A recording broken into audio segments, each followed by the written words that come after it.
A woman's loyalty is tested when the man has nothing, and a man's loyalty is tested when he has everything. That's true. A relationship is about how much you give, not how much you expect someone else to give you to make you happy constantly, but how much are you going to consistently show up and serve the relationship consistently. And if you just say, well, me being here is enough value, me being around is a lot, and they should just be happy. I just think that's not the best mindset to approach a healthy, conscious, long-term relationship.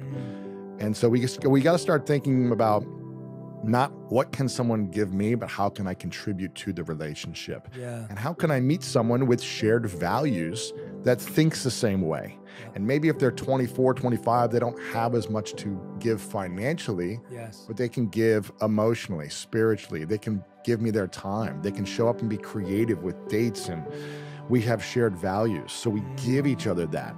We give each other less stress, less conflict. Like that's an amazing gift to give, less stress. And when we impress people with the wrong things, it usually turns out painful in the end.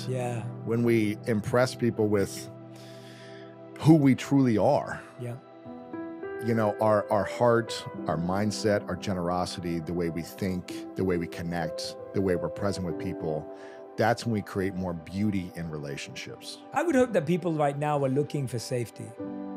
I think feeling safe. And what I mean by safety is low stress, high peace. Oh, man. When I think of a high value person, I think of a high peaceful person. Like that's what I'm thinking about. Someone who has a sense of peace in who they are, what they're doing in life, and how they're going about it. Now, everyone has anxiety, so you're not going to find someone who has no anxiety. That's not realistic. I have anxiety. No one's perfect. No one's perfect. So this isn't like, let me go find the person who has no anxiety, but it's the idea that someone is striving for peace. So like low stress, high peace, that's safety.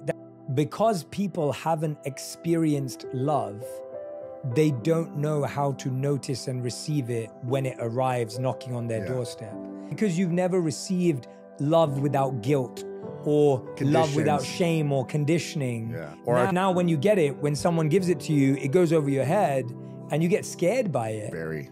And I've seen that happen to people in my life, whether it's friends, family members, people I've worked with, where people get scared by love, or they doubt it, or they become cynical or skeptical of it because they've never experienced it. And you're right, the only person challenge, you probably didn't get it from your parents. And so unless you're learning how to experience self-safety. That's it.